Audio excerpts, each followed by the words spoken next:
कानी बहू। किशोरी लाल जी के बेटे राघव की शादी की बात जगह जगह चल रही थी, लेकिन किशोरी लाल जी को कोई लड़की पसंद ही नहीं आती थी। और उसकी एक ही वजह थी, किशोरी लाल जी का लालची होना। उनको लड़की वालों से मोटा दहेज चाहिए था और इसी चक्कर में एक दिन वो एक बहुत पैसे वाले के घर अपने बेटे का रिश्ता लेकर पहुंचे। उस आदमी का नाम था ओम प्रकाश। देखिए किशोरी लाल जी, मेरी एक ही बेटी है और मेरी सारी संपत्ति जायदाद सब कुछ मेरी बेटी नैना का ही है। पापा, नाम से लगता है बहुत खूबसूरत होगी। कितना अच्छा नाम है ना, नैना। ओ, वैसे बात तो सही है आपकी। अब इतना पैसा है, जमीन जायदाद है, इकलौती बेटी, आप भी क्या करेंगे? सब कुछ उसे ही देंगे ना। बिल्कुल ठीक पहचाना आपने। बस बेटी की शादी और सारी जायदाद उसके नाम। पापा, बिना देखे हाँ कर दीजिए ना। इतना अच्छा रिश्ता फिर कहाँ मिलेगा? माला माल हो जाएंगे हम। मैं अपनी बेटी को बुलाता हूँ। अरे नहीं नहीं नहीं नहीं, आपकी बेटी का नाम नैना है, सुनकर ही लगता है बहुत सुंदर होगी। रहने दीजिए अंकल, मैं तो आपकी बेटी के नाम से ही इतना खुश हो गया हूँ कि उसे बिना देखे शादी करने को तैयार हूँ। अब तो मैं उसका चेहरा सीधे शादी के बाद ही देखूंगा। और इस तरह राघव नैना का चेहरा नहीं देखता और उससे शादी कर लेता है। शादी के बाद अपनी सुहाग रात पर जब राघव नैना का घूंघट उठाकर देखता है तो नैना की आंखें बंद थी। कितनी खूबसूरत हो तुम नैना, जरा अपनी आंखें खोलकर मेरी तरफ देखो तो सही। नहीं, मुझे शर्म आती है। अरे, मैंने तुम्हें शादी से पहले भी नहीं देखा, और अब अगर तुम आंखें खोलकर मुझे देखोगी भी नहीं तो मुझे अच्छा कैसे लगेगा?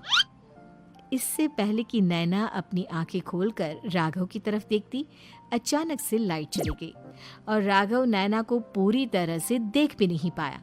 अगली सुबह नैना राघव के लिए नाश्ता बनाकर लेकर आई।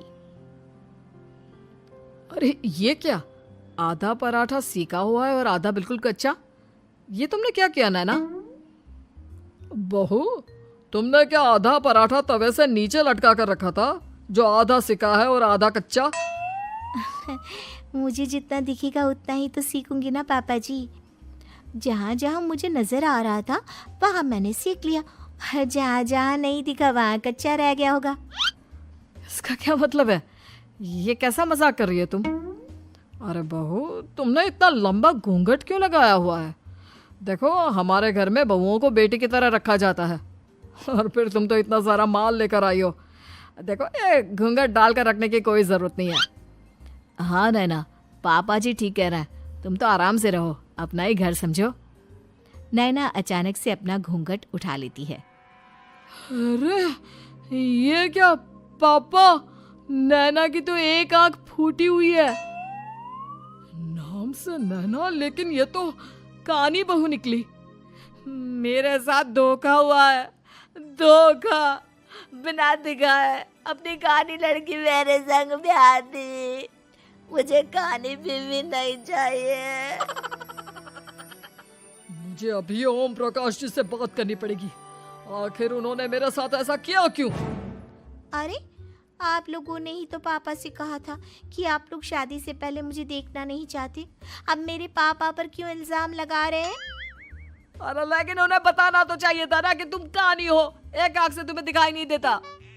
किशोरी लाल और राघव नाराज होकर ओम प्रकाश को अपने घर बुलाते हैं। पापा जी, ये आपने क्या किया? शादी से पहले बताया क्यों नहीं कि नैना की आंखों में परेशानी है? अरे, आप ही ने तो लड़की देखने से मना कर दिया था। और लेकिन आप बता तो सकते थे। आपको तो हमारी बेटी की प्रॉपर्टी चाहिए थी, वो भी पूरी की पूरी। अब क्या हुआ अगर उसे आधा दिखाई देता है? प्रॉपर्टी तो आपको पूरी मिल गई ना।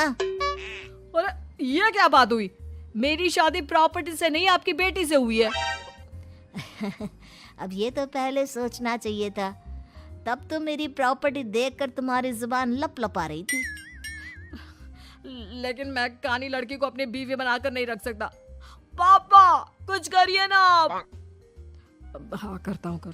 देखिए ओम प्रकाश जी, आप हमारे साथ ऐसा नहीं कर सकते। और तुम देखो, अगर तुमने मेरी बेटी से शादी तोड़ी ना, तो जो भी प्रॉपर्टी मैंने तुम्हें दी है वो तो पूरी की पूरी वापस ले ही लूँगा, और आधी प्रॉपर्टी तुम्हारी भी लूँगा। अरे मेरी आधी प्रॉपर्टी भला क्यों लेंगे आप?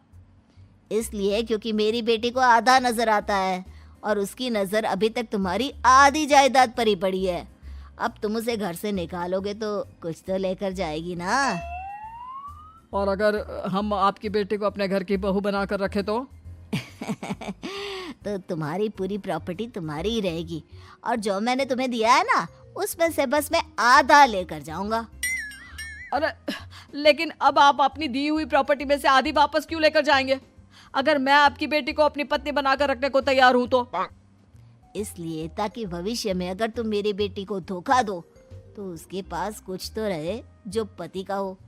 वैसे मेरे पास तो बहुत कुछ है, लेकिन अपने पति की कोई निशानी तो उसके पास होनी चाहिए ना। अब अगर तुमने मेरी बेटी को कानी कहा तो तुम्हें प्रॉपर्टी भी कानी ही मिलेगी, पूरी नहीं। जमाए राजा। किशोरी लाल और राघव समझ चुके थे कि वो बुरी तरह फंस चुके हैं और अब उनके पास वहां से निकलने का कोई चारा नहीं है। अब समझ में आया ना, लालच बुरी बला होती है। एक तो तुम्हें प्रॉपर्टी मिली, ऊपर से बीवी मिली, उसमें तुम्हें नखरे भी दिखाने हैं। आए बड़े, चुपचाप बैठो दोनों। कुछ दिनों के बाद नैना राघव की कार लेकर बाजार घूमने निकलती है और जब कार लेकर वापस आती है, ये क्या? एक तरफ से मेरी गाड़ी पूरी खराब हो चुकी है।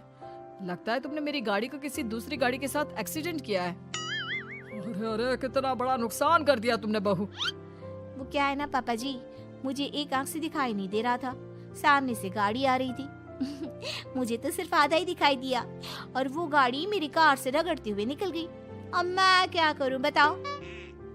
आप इसे ठीक कराने के पैसे कौन देगा? तुम्हारे पापा? तुमने मुझसे इस तरह से बात की? अभी रुको। नैना राघव की शिकायत ओम प्रकाश को कर देती है। देखो राघव, अब जो मेरी आधी प्रॉपर्टी तुम्हारे पास थी ना, उसमें से आधी और मैं लेकर जाऊंगा, क्योंकि तुमने मेरी बेटी को डांटा। अरे नहीं नहीं पापा जी, गलती हो गई, माफ कर दो। गलती की तो कोई गुंजाइश ही नहीं। अगली बार मेरी बेटी को डांटा तो बची हुई आधी में से आधी और ले जाऊंगा। लालच के चक्कर में हम दोनों ने बहुत बड़ी गलती कर दी बेटा। एक तो तुम्हें कानी बहू मिली और ऊपर से जो माल मिला वो भी काना। इस तरह राघव की हर एक गलती पर ओम प्रकाश उसकी प्रॉपर्टी का आधा आधा हिस्सा लेकर अपना सारा माल वापस ले गया और राघव को कानी बीवी से काम चलाना पड़ा। भाई लालच वाकई में बुरी बला है।